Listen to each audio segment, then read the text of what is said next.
Before we dive in today, are you on LinkedIn? I'm a big fan of LinkedIn for Nonprofits. It's a suite of tools, free resources, and exclusive discounts curated just for you, nonprofits. According to their research, 85% of nonprofit professionals say LinkedIn helps them achieve their organizational goals. And that's not by chance. Need to find that perfect program director? Want to build relationships with corporate donors? Or are you looking to build an engaged community of supporters? LinkedIn for Nonprofits gives you proven tools to make it happen. Visit nonprofit.linkedin.com to unlock your exclusive nonprofit discounts and resources today. You can also visit the link in the show notes. This podcast is proudly brought to you by LinkedIn for Nonprofits. Now, let's get to today's episode. Subscriptions don't exist if they can't keep customers. That's maybe stating the obvious. Put another way, and I did this math for charities, 97%, and that's not a made-up stat, 97% of the value of your recurring monthly donors takes place after the first gift. 97%. So if you can trick donors into giving one gift, just like subscriptions, and we can all, by the way, share the experiences of subscriptions that essentially fooled us into buying in or accidentally buying in. I'm Dana Snyder, your host of the Missions to Movements podcast, and my path to philanthropy has been anything but traditional. This show is your weekly mastermind, designed to give you the ideas, insights, and support you need to push the boundaries of what's been done before in nonprofit marketing and fundraising. Whether you're looking to build a magnetic monthly giving program, elevate your personal brand, or create partnerships that amplify your impact, this space is for you. I'll bring you solo episodes and conversations with industry leaders, offering actionable strategies and fresh perspectives that will move you and your mission forward. Let's turn your mission into a movement. We have a new first-time guest today. Dave, I am so excited you are here because we are talking about one of course, my favorite topic, one of your favorite topics, and that is recurring giving. And this is leading perfectly timed into your exciting book launch. This is leading into the Monthly Giving Summit coming up in just a couple weeks at this point, which is very exciting. The Monthly Giving Summit is February 26th and 27th. And there's no one better than you that I'd love to riff with to talk about why in the world subscription, predictable revenue, sustainable revenue matters so much coming into a brand new year. Dave, welcome to Missions to Movements. Thank you, Dana. You and I have geeked out about this so much off mic. Yeah. So I am so excited to geek out about it with you on a microphone and on your podcast, no less. I've been listening for years. Oh, thank you. I know. I was like, we need to get this stuff recorded. Honestly, a lot of our conversations have happened at conferences, during lunches, lunch lines, a lot of times as we wait to gather the goods. Wish we would have had a microphone for some of those moments, but now we do. Will you please kindly give us an introduction to you and your company and your book that's coming out?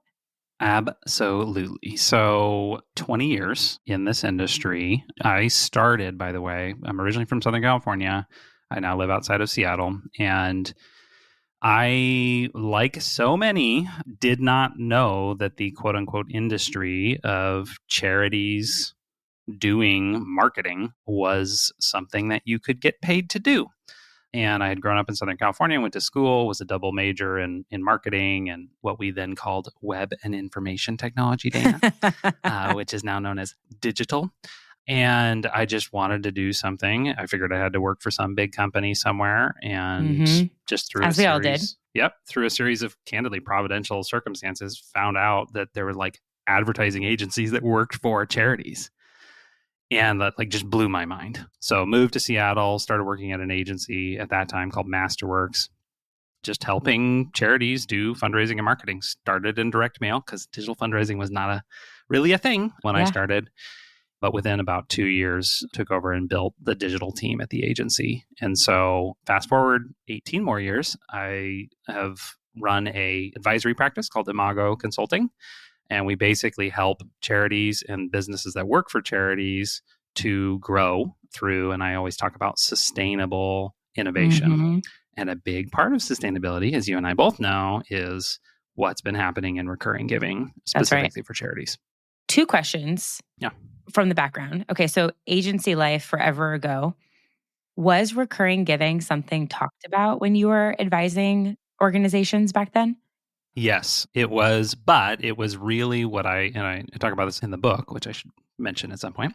The history is really, candidly, at that time, there were only 2 major types of recurring giving programs.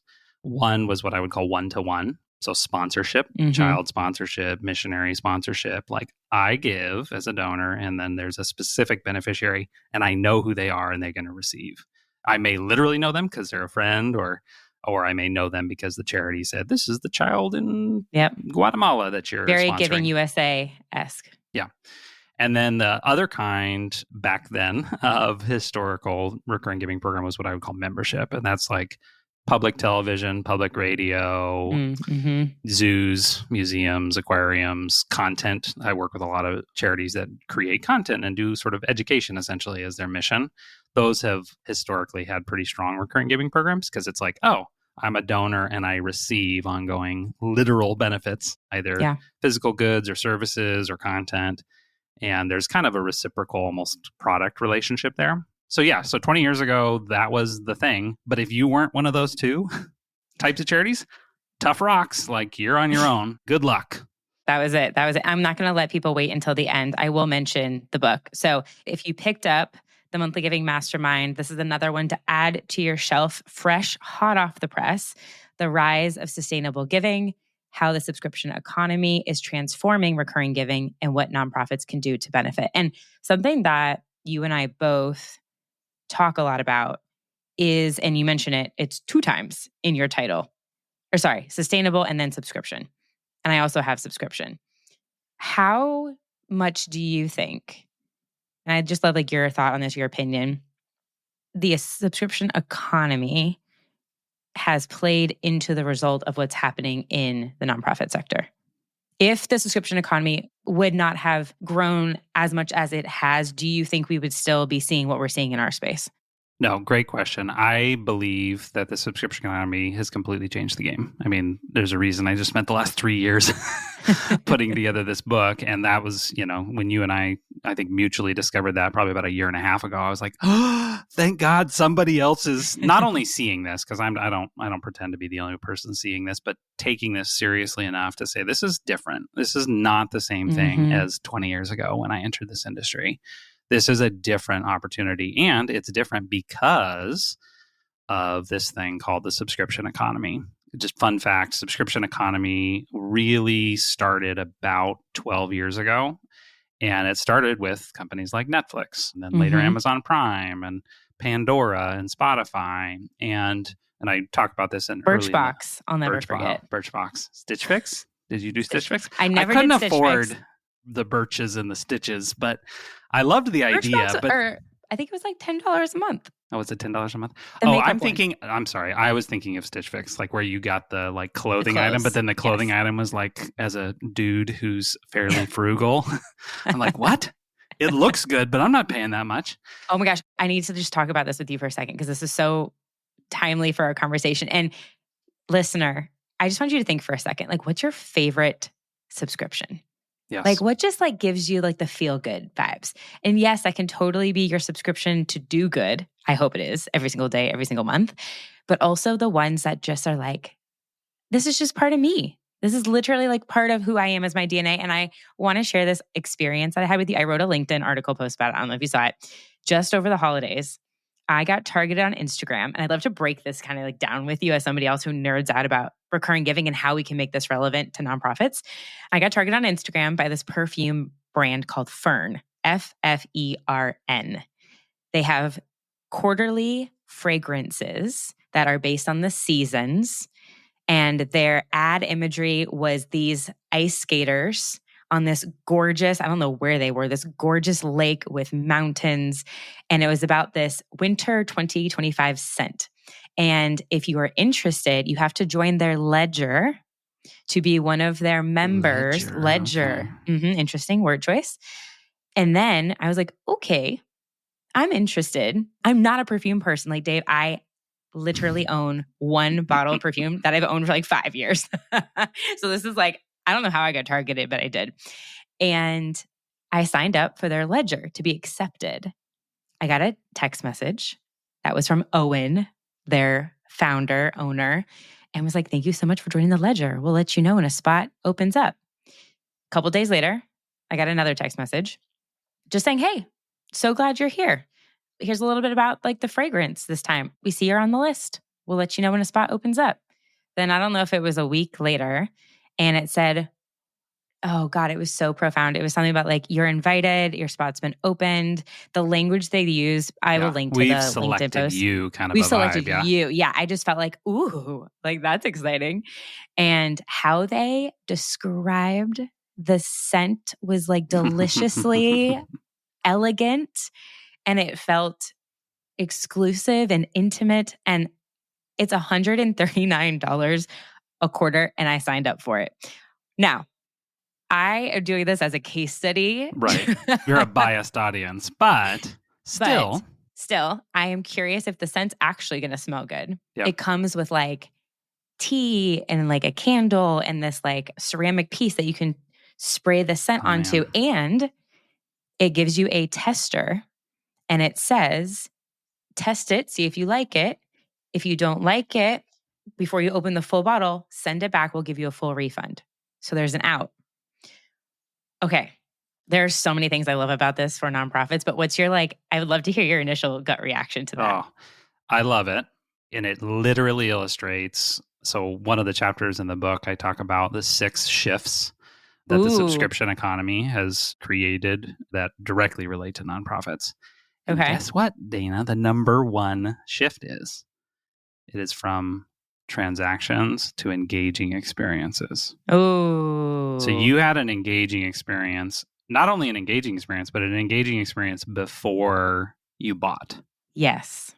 Right? You had multiple moments of like, wow, this is cool. Oh, this is interesting. This, like before your actual purchase decision. And it used to be, go ahead. I found the text message. Okay. I'm just going to read it to you real quick.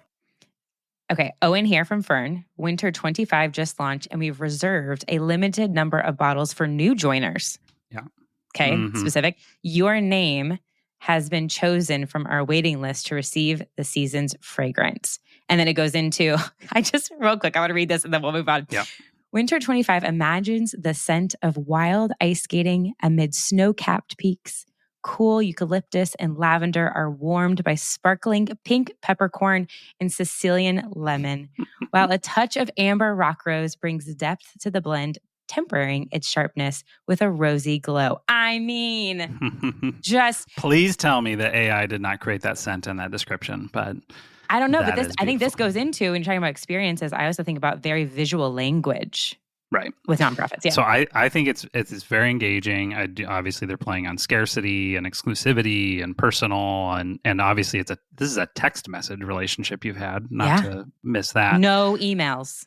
Yeah, fascinating. So here's the thing. I think it's awesome. The biggest question that they face as a business, I guarantee you, and that if you said, don't buy, I want you to invest, like, buy stock in this company or whatever, I would say, what's their retention like? Like, what's going to happen? I want to know that too. Over the next 3 to 6 months, because, and this is so important for charities, subscriptions don't exist if they can't keep customers. That's right. That's maybe stating the obvious. Put another way, and I did this math for charities, 97%, and that's not a made up stat, 97% of the value of your recurring monthly donors takes place after the first gift. 97%. So if you can trick donors into giving one gift, just like subscriptions, and we can all, by the way, share the experiences of subscriptions that essentially fooled us into buying in or accidentally buying in because we did the trial and we didn't cancel in time. And shoot, did I forget that calendar note that I made? By the way, I just got a note from Apple, the App Store yesterday, saying your blank app subscription, I won't throw them under the bus, it's finishing soon. I was like, darn straight, because you tricked me last year, you suckers. So I think the biggest question, and this is for charities too, is what is the ongoing value proposition? Like, what are you doing to get not just the first gift or the second gift, but the 12th gift and the 24th gift? That's right. And for this particular Ffern, I think the biggest question is, can they keep people beyond the novelty of the first perfume experience? Yes. Right? Yes. And the product actually, by the way, is going to have to turn out to be good. Otherwise, forget that. That's right. I'm not spending $139 for the next That's quarter. right. I love that. And I love the focus on retention because oh my goodness, so believe in that. Why are you going to work so hard on growth if people aren't staying with you for the long term? What have you seen be some really successful retention strategies when you've worked with clients? So retention is the second half of the equation after acquisition, and it probably gets 5% of the attention, by the way, in the nonprofit space. I would even say it's what you should think about first before you even grow. Yeah, I think that's an argument that could absolutely be made. For me, I think retention is a combination of things. It certainly is what your ongoing relationship is and cultivation, and what that experience is, how you onboard and affirm your recurring donors. I like that word. Yeah, affirm. Yep. Appreciate and affirm. That's the number one mission, candidly, of the onboarding strategy. But I think the other piece is simply, and this is maybe not as exciting as it sounds, but to prevent what the subscription businesses call involuntary churn. And so the number one, in my experience, the number one place that charities lose their sustainers is through no fault of the sustainer. And that is simply a credit card decline, payment information changed, we changed donation platforms and lost our token, the tokenization process where we can do that. I talked to a charity the other day that had lost 400 monthly donors through the course of a transition. And you start to do the maths on 400, average gift of $40 a That's month, huge. $480 a year, 500 times 400. Like, you're like, oh no, that's not okay. Yeah. So that's a big piece. And then I do talk in the book about how do you upgrade, candidly? Like, I don't know about Ffern, but I do know that my other subscriptions, not all the time, but they provide additional value if I move to this tier of service. Totally. They offer opportunities for, candidly upgrading. And most charities, again, are focused completely on how do we get people into our monthly program, if they're focused on that at all. Right. But then once they get them in, they hand them to donor processing and they're like, good luck, we gotcha. And they move on.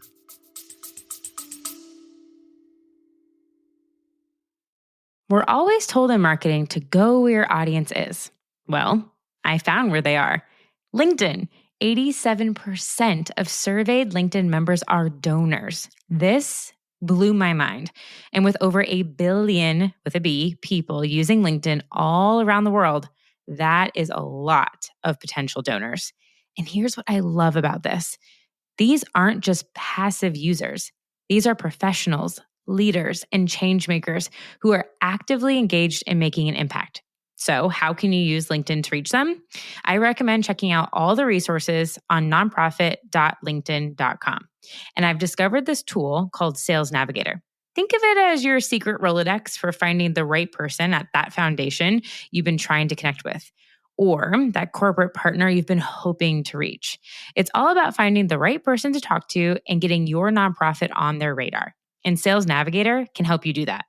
LinkedIn for Nonprofits offers an exclusive nonprofit discount on Sales Navigator. Plus, they have a whole library of free resources to help you engage your community of donors.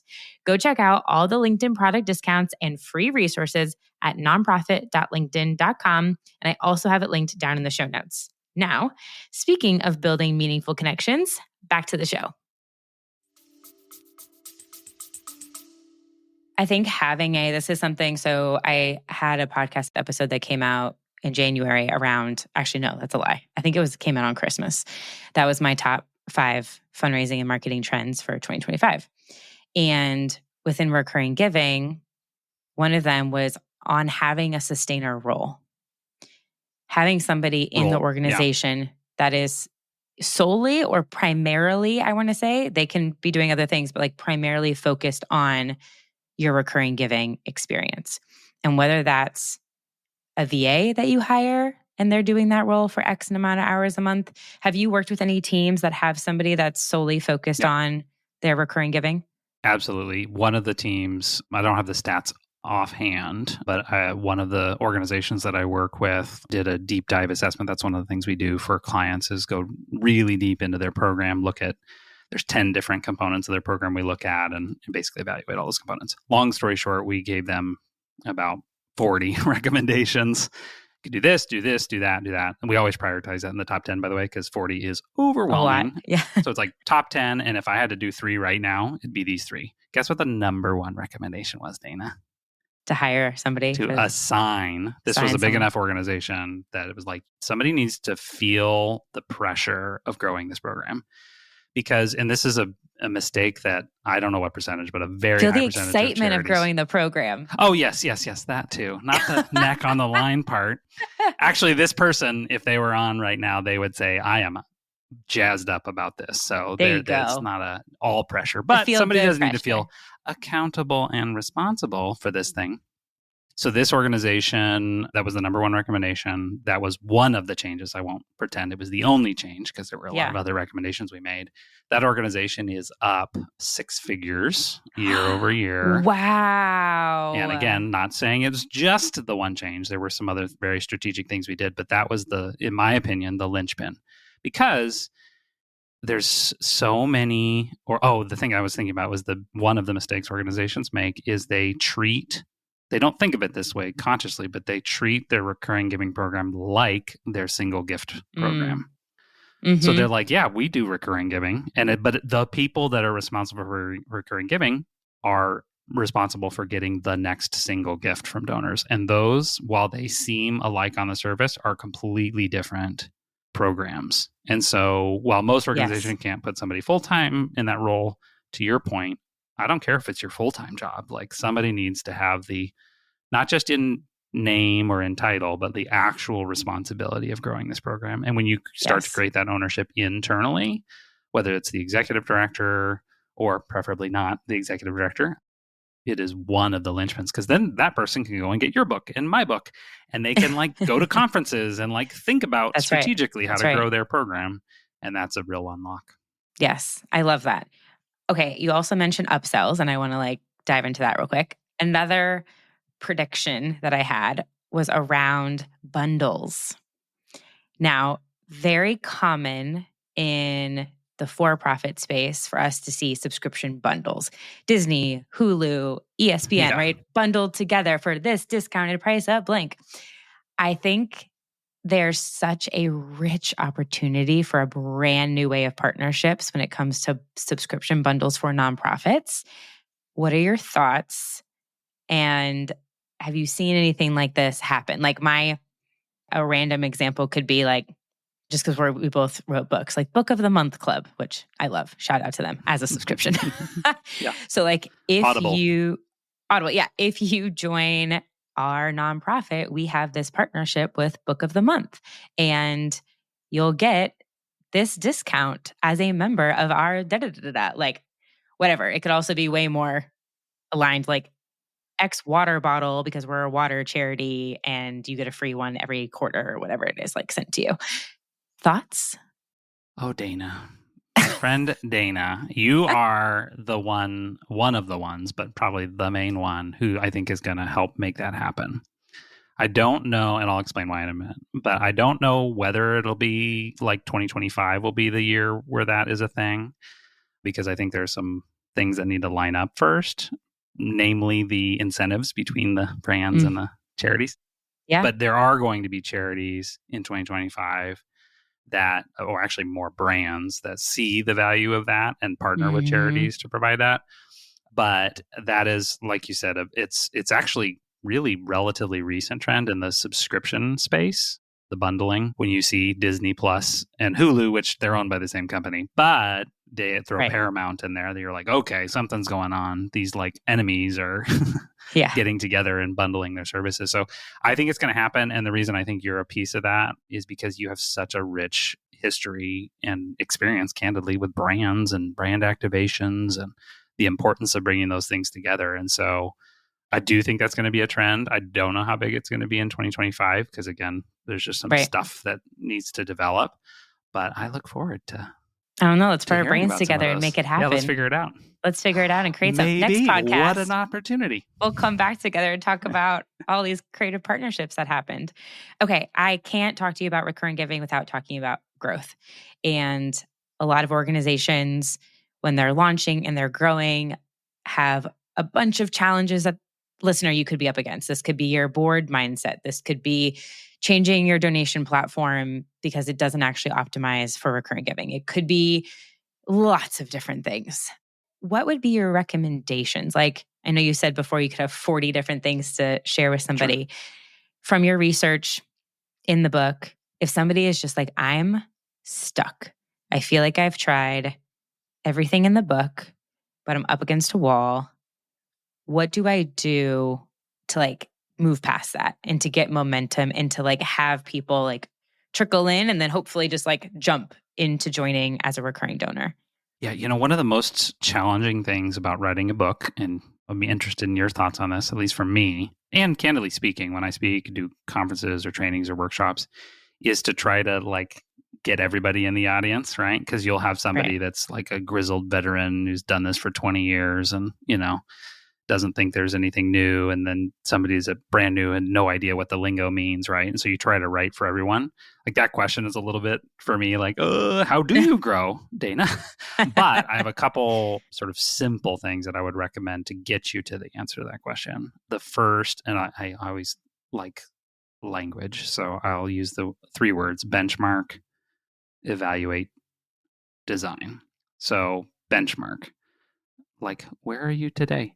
Like so many organizations compare themselves to charity water, right? Yes. Well, I don't have 80,000. We went from 82 monthly donors to 96, but charity water's got 80,000. It's like, why?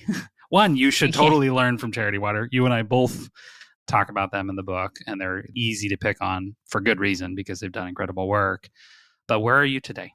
Another friend of mine, an author, said a phrase that was super helpful for me, both personally and professionally, is never compare your beginning to somebody else's middle.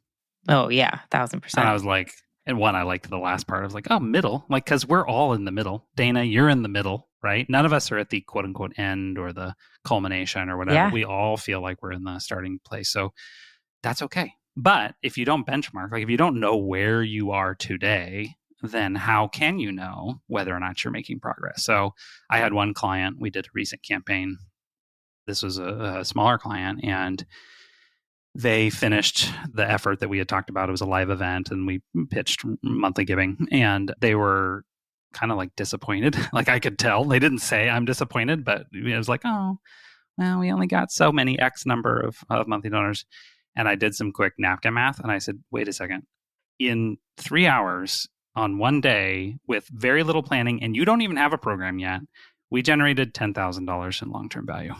Yeah. And they were like, oh. I hadn't thought about it that way. Like, I'm like, this is incredible. Like, I don't know what they had in their head. I don't think they had anything specific in their head, like, oh, it needs to be this number or it's not. But they were, again, kind of comparing themselves, to others. So to your question, huge. How do you grow? The first thing is understand where you are today. Because if you don't know where you are today, then you can't know where you're going in the future. Second is evaluate. And that's where that assessment does come in. Like, I can't say, well, it's acquisition, it's upgrading, right. It's, it's your token process, or whatever. And that's why in the book, I do literally go through those 10 areas. And so it's just to understand what is your program today? So go on your own donor journey, or better yet, ask somebody else to go on your donor journey, because all the excuses why this doesn't work. Or I will whatever. Never forget. Yeah. This was like years ago now. I used to do detailed digital social media audits. I don't do these anymore, but yeah. I had a client, they're a pretty large organization, and I had access to their Google Analytics account. And I saw, like, not surprising, 80% of their traffic came from mobile. And then I looked at the correlation of donations, and I was like, and the majority by far were on desktop. And I was like, this is interesting. What's happening to all these people on mobile? And like the time spent was still good and everything. So I went on mobile, Dave. I couldn't find their donate button. Oh, okay. I was going to say, like, having just gone through December and given some of my own personal gifts, and like, why is this form this way? Yeah, I couldn't find. You couldn't even find the donation button. It was hidden on mobile. It was format. hidden. Yeah.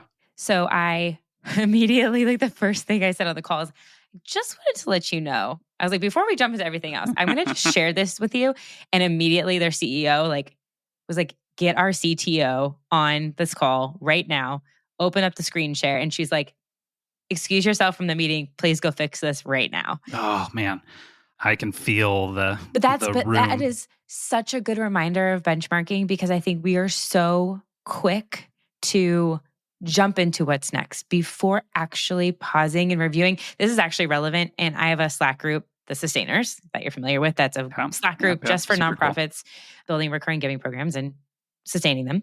And somebody in there was sharing their goals and was excited about what they had accomplished, and they're ready to plan for next year and trying to figure out where to start. And I was like, that's amazing. You had a great year. What worked?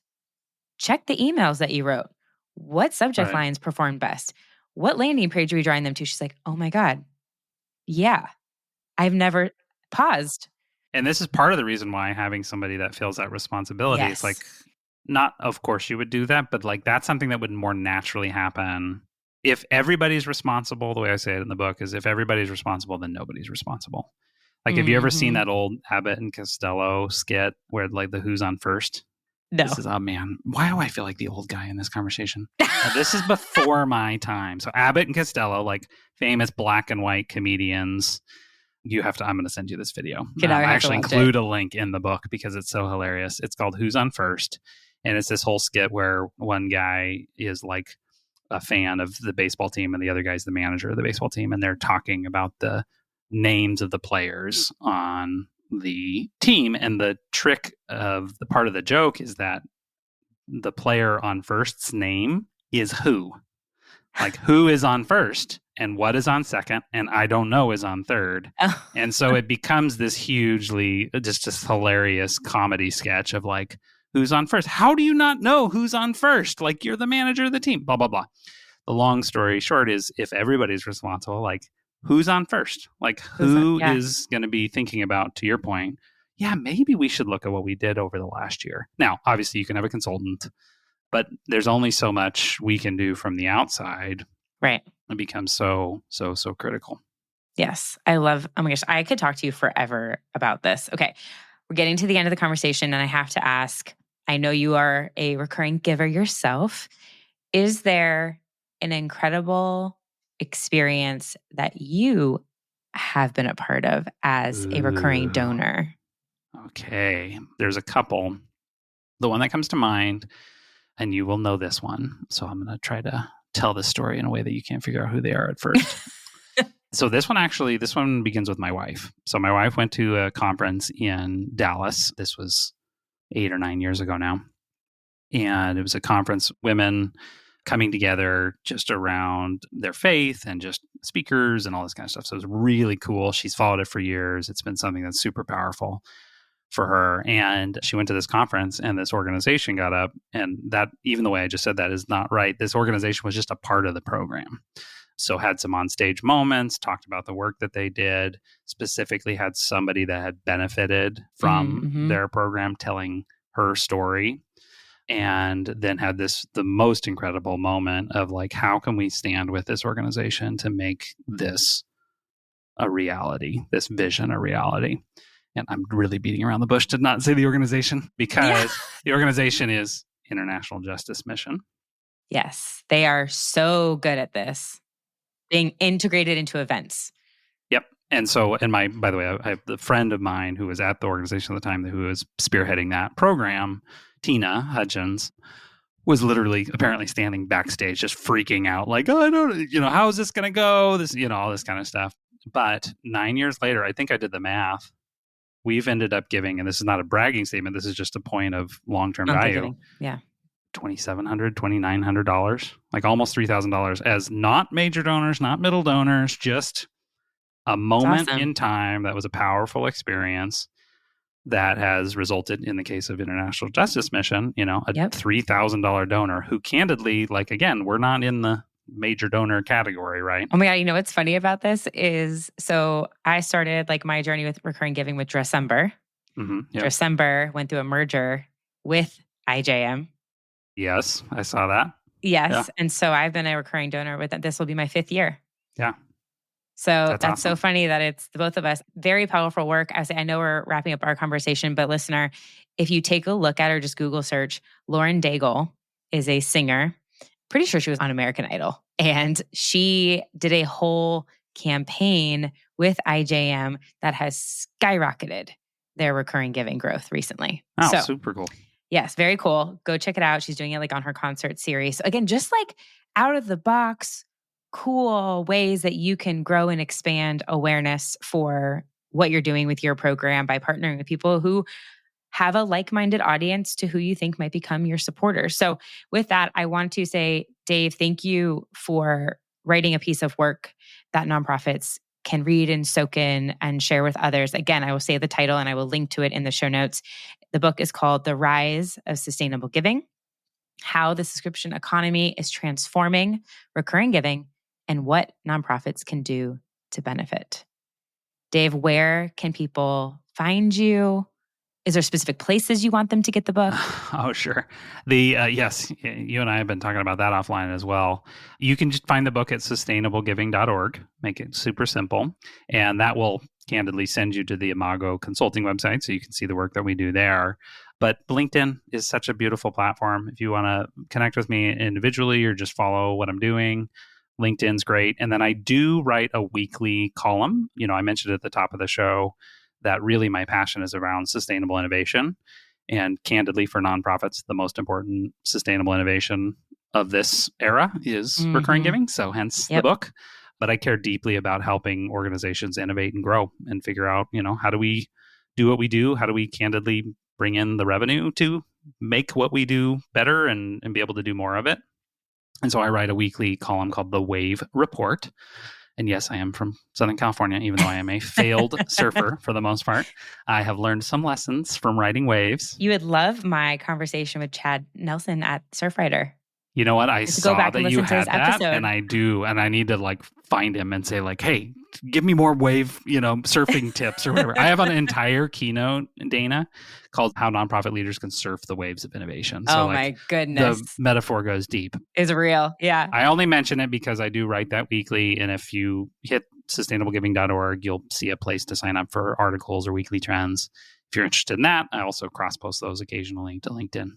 Awesome. Amazing. Dave, congratulations on the book and all of the goodness that you're doing, and just nonprofits. We are cheering you on, both of us, so much with recurring giving. So if you have questions, want to bounce off an idea, want to be connected to somebody, please, please, please reach out to Dave, reach out to myself. We'll connect you with each other, all of the things. So thank you so much for being here. Can I add one last minute thing? No. Yes. What did you do with that? I didn't mention it, but we are going to give away 10 free copies of the book here at the launch. So if you're here in the first month or so of launch, you don't have to do anything to sign up other than just either download our free blueprint to growing your sustainable giving program, sign up for the Wave Report. We're going to basically do a drawing and give away 10 autographed copies of the book. So I love it. There you go. Get on it. Download it. Link in the show notes. Thanks, everybody. I'll see you next week. Thank you so much for tuning into today's episode of Missions to Movements. If you enjoyed our conversation and found it helpful, I would love for you to take a moment to leave a review wherever you're listening. Your feedback helps us reach more change makers like you and continue bringing impactful stories and strategies to the show. Don't forget to hit that subscribe button too, so you'll never miss an episode. And until next time, keep turning your mission into a movement.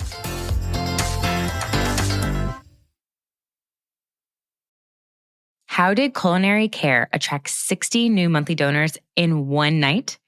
How did the Innocence Project use premium incentives and artist collaborations to boost their acquisition strategy? You will hear these case studies and so many more at the Monthly Giving Summit coming up on February 26th and 27th. It is the only virtual, global, free event completely dedicated to helping you build, grow, and sustain your subscriptions for good, aka those recurring regular giving programs.